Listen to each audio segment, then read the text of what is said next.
So I've put the old shafts back into the axle, and by using a nut, a G-clamp, I've managed to pull the shaft tight against the inner of the stub axle and locked it in place, and I've done the same at the other side. Alright, so that will lock the shafts. Now we should be able to see if we've got any play in the differential.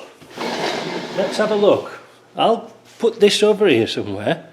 Where is it? There we go.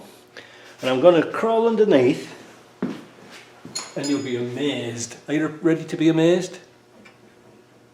That is all that is in that shaft. So, boys and girls, before you start stripping diffs down and things like this, just make sure it's not the flanges. You see these things here? Look, when I turn that shaft, they're solid. But this is not moving at all, apart from this dodgy joint. So, we can quite safely, get out from under here. Let's put this back here. Where are you now? We're going to put I've got a good use shaft, so I'm going to put that in there. And I'm going to put the hub off that side onto this stub here. It'll be alright, it just means the rotor's going around the wrong way, but it doesn't really matter. Yeah, that's a good test, because a lot of people think, oh, they've got play in my diff. And it isn't, it's in these damn shafts here. Well, let's go and have a look at the other side, and I'll show you how bad it was.